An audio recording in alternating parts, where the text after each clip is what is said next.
Մեդիայի ազատությունն արժեք չունի Եվրախորհրդարանի համար, այն դարձել է Խորհրդային Միության գերագույն խորհրդի նման։ Լրատվամիջոցների ազատությունը նրանց համար ոչինչ չի նշանակում։ Լրագրողների հետ զրույցում նշել է Վրաստանի վարչապետ Իրակլի Կոբախիձեն։ Կառավարության ղեկավարի խոսքով այն, ինչ սկսել է Մեծ Բրիտանիան, շարունակել է Եվրախորհրդարանը։ Մենք տեսնում ենք, որ եվրոպական կառույցները գործնականում կորցնում են իրենց դեմքը։ Սա ամոթալի է։ Նրանց կայացրած որոշումը չի համապատասխանում որևէ չափանիշի։ Այն, ինչ մենք տեսնում ենք, ողբերգական իրավիճակ է։ Հուսով եմ, որ այս ամենը կուղղվի մոտ ապագայում։ Սա բացարձակապես խորհրդային մոտեցում է, որը ցուցադրում են կոնկրետ եվրոպացի քաղաքական գործիչներ։ Կոբախիձեն նաև խոսել է այն մասին, որ Մոլդովայում եւս լրատվամիջոցների ազատությունը երկար ժամանակ ոտնահարվել է։ Այդ երկրում մնացել է միայն երկու հեռուստաալիք՝ հանրային առաջին հեռարձակողը եւ հանրային երկրորդ հեռարձակողը։ Կոբախիձեի խոսքով նման պայմաններում ոչ ոքի չի զարմացնում, որ Մոլդովան հարձակվում է նաև վրացական ազատ լրատվամիջոցների վրա։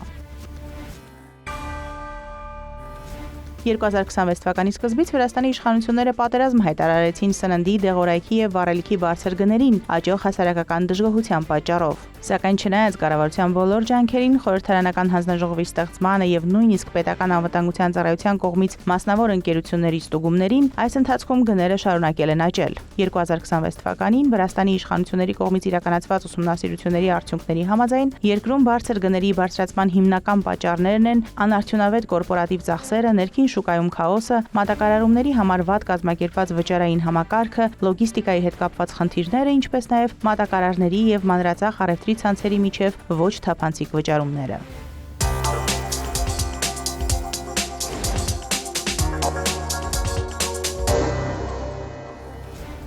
Միջին միջանցքի կարևորությունը, որը Մետաքսի ճանապարհի ժամանակակից համարժեքն է, օրեցօր ավելի հասկանալի է դառնում։ Այս մասին Թուրքիայի նախագահ Ռեջեփ Թայիպ Էրդողանը հայտարարել է Ղազախստան այցի ժամանակ։ Թուրքիայի նախագահի խոսքով Անկարան կշարունակի այս միջանցքի զարգացումը Ղազախստանի եւ այլ գործընկերների հետ միասին, ոչ միայն ապրանքների փոխադրման, այլև էներգակիրների դեպի արևմուտք տեղափոխման համար։ Մենք ցկտում ենք, որ Ղազախստանից հում նավթի աշխարհի առաջատար արտահանողներից մեկից համաշխարհային շուկաներ ավելի շատ նավթ դուրս բերվի մեր երկրի տարածքով։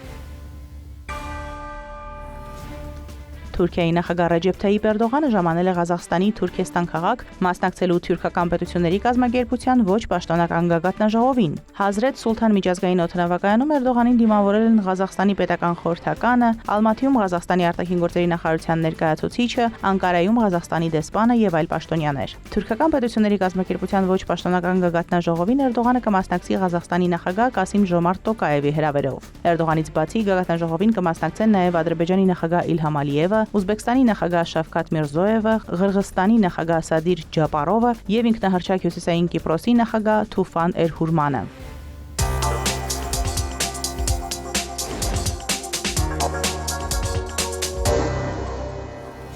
Միացյալ Նահանգների նախագահ Դոնալդ Թրամփը հայտարարել է, որ Իրանի դեմ ռազմական գործողությունները կշարունակվեն, իսկ Թեհրանի իր խոսքով ռազմական ոչնչացումը համարել է իր վարչակազմի ձեռքբերումը։ Թրամփը Truth Social-ում գրել է, որ Միացյալ Նահանգներն իր վարչակազմի պաշտոնավարման 16 տպավորիչ ամիսների ընթացքում աշխարհին ցուցադրել են անհավանական վերելք։ Իր վարչակազմի ձեռքբերումների շարքում Թրամփը նշել է ռազմական հաղթանակը Վենեսուելայում եւ Իրանի ռազմական ոչնչացումը։ Սա շարունակելի կլինի, հայտարարել է նա Իրանի վերաբերյալ։ Թրամփը նաև հայտարարել է, որ Իրանին ընտրություն է տվել գնալ գործարքի կամ ենթարկվել լիակատար ոչնչացման։ Սակայն ինչպես նշել է ամերիկացի առաջնորդը Fox News հեռուստաալիքին տված հարցազրույցում, ինքը երկրորդ տարբերակը չի ցանկանում։ Նրանք կարող են գործարք կնքել կամ կկործանվեն, ընդգծել է Թրամփը։ Ամերիկայի նախագահի խոսքով ի սկզբանե ինքը որոշել էր դադարեցնել հարվածները իրանական տարածքներին, բացառապես այն պետությունների խնդրանքներով, որոնք լավ հարաբերություններ են պահպանում Թեհրանի հետ։ Թրամփը նաև նշել է, որ Միացյալ Նահանգները կստանա հարստացված ուրանը, որը գտնվում է Իրանում։ Ես ավելի հանգիստ կլինեի, եթե այն ստանայինք եւ մենք այն կստանանք։ Այլընտրանքն այդ ուրանի թաղումն է Իրանի տարածքում, սակայն ամերիկյան կողմի վերահսկողության ներքո։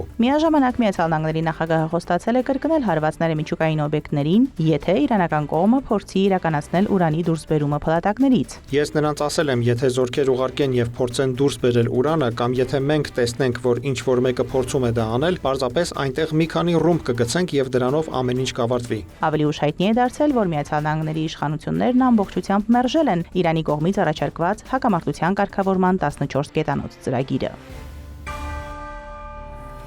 Հորմուզի նեղուցը բաց է Իրանի ռազմածովային ուժերի հետ գործակցող բոլոր առևտրային նավերի անցման համար։ Այդ մասին հայտարարել է Իրանի արտաքին գործերի նախարար Աբբաս Արաղչին։ Նա BRICS-ի երկրներին կոչի արել դատապարտել Միացյալ Նահանգների եւ Իսրայելի կողմից Թեհրանի դեմ պատերազմը։ Արաղչին դաշինքի անդամներին եւ այլ երկրներին հորդորել է ձեռնարկել գործնական քայլեր պատերազմ հրահրելու դադարեցման համար եւ վերջ դնել ՄԱԿ-ի կանոնադրության խախտումների անպատժելիությանը։ Նախարարի խոսքով դաշինքի անդամները պետք է դադարեցնեն միջազգային ինստիտուտների քաղաքականացումը։ BRICS-ի երկրների, այդ թվում Բրազիլիայի, Ռուսաստանի, Հնդկաստանի, Չինաստանի եւ Հարավային Աֆրիկայի, ինչպես նաեւ նոր անդամ երկրների ներկայացուցիչները մայիսի 14-ից երկօրյա բանակցություններ են վարում Նյու Դելիում։ Հնդկաստանի արտաքին գործերի նախարար Սուբրամանիամ Ջայշանկարը նշել է, որ բանակցությունները կկենտրոնանան գլոբալ եւ տարածաշրջանային մարտահրավերների եւ անդամ երկրների միջև համագործակցության խորացման ուղիների վրա։ Արաղչին հանդիպում է անցկացրել նաեւ Հնդկաստանի վարչապետ Նարենդրա Մոդիի հետ։ Հանդիպման ընթացքում Իրանի արտգործնախարարն անդրադարձել է Թեհրանի եւ Նյու Դելիի միջև պատմական ու բարեկամական հարաբերություններին,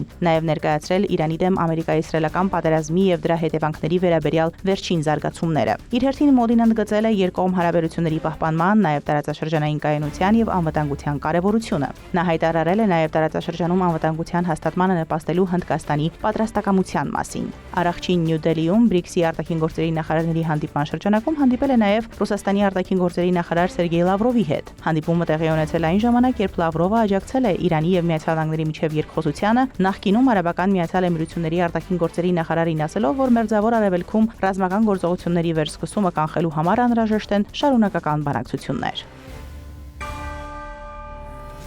Իրանի ժողովուրդը ցույց տվեց, որ դժվարությունների հաղթահարման ուղին անցնում է ազգային համերաշխության միջով, X-ի իր էջում գրել է Իրանի նախագահ Մասուդ Փեզեշքյանը։ Իրանի ժողովուրդը ցույց տվեց, որ դժվարությունների հաղթահարման ուղին անցնում է ազգային համերաշխության միջով եւ ճիշտ այնպես, ինչպես նրանք միասնական էին 40-օրյա պատերազմի ժամանակ, նույն կերպ էլ կանցնեն վերականգնման դարաշրջանը կարեկցանքով ու միասնությամբ։ Իրանի նախագահը նշել է, որ երախտապարտ է բոլորին իրավիճակի նման մակարդակի ըմբռնման, անձնազոհության, նվիրումի եւ ջանքերի համար։ Փեզեշքյանը վստահեցրել է, որ միասին կվերակառուցեն Իրանը։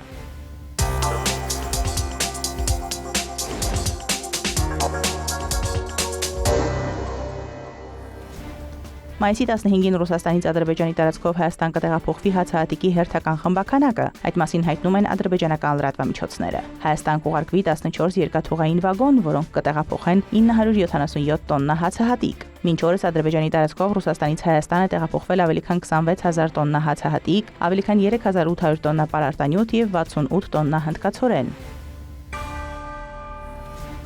Եվրոպական միության եւ Ադրբեջանի միջև անվտանգության երկխոսության 7-րդ նիստը կկայանա հաջորդ շաբաթ Բաքվում, հայտնել է Ադրբեջանում Եվրամիության դեսպան Մարիանա Կույունջիչը։ Միաժամանակ եվրոպացի դիվանագետը նշել է Բաքվի ու Բրյուսելի միջև երկկողմ հարաբերությունների դինամիկ զարգացումը։ Նա ընդգծել է 2026 թվականին գործընկերության առաջնահերթությունների վերաբերյալ նոր երկկողմ համաձայնագրի շուրջ բանակցությունների մեկնարկի կարևորությունը։ Այս բանակցությունները կստեղծեն համագործակցության ժամանակակից եւ հավակնոտ հիմք մաքուր էներգիայի, առևտրի, տնտեսական դիվերսիֆիկացման, մարդկանց միջև շփումների եւ այլ ուղղությունների ոլորտներում։ Ադրբեջանի պետական նավթային ընկերությունը Սոքարը Լևան Դավիթաշվիլիին նշանակել է Իտալիանա Պետրոլի ընկերության գործադիր տնօրեն։ Նշանակումը տեղի է ունեցել Սոքարի կողմից API Holdings-ից Իտալիանա Պետրոլիի բաժնետոմսերի 99.82%-ի ձեռքբերման ավարտից հետո։ Լևան Դավիթաշվիլին կկառավարի Իտալիանա Պետրոլիի գործունեությունը Իտալիայում, կենտրոնանալով գործառնական շարունակականության, երկրի էներգետիկ շուկայում ընկերության դիրքերի պաշտպանության եւ հետագա ամրապնդման, ինչպես նաեւ Իտալիանա Պետրոլիի Սոքար խմբին ինտեգրման վրա, ասված է Իտալիանա Պետրոլիի տարածած հայտարարության մեջ։ Դավիթաշվիլին 2021 թվականից ի վեր Վրաստանի փոխվարչապետի եւ էկոնոմիկայի նախարարի պաշտոնն է զբաղեցրել։ 2025 թվականին կառավարությունից հեռանալուց հետո նա դարձել է Սոքարի նախագահի խորհրդական։ Մարոտ Հարվերդյան, հարևաններ։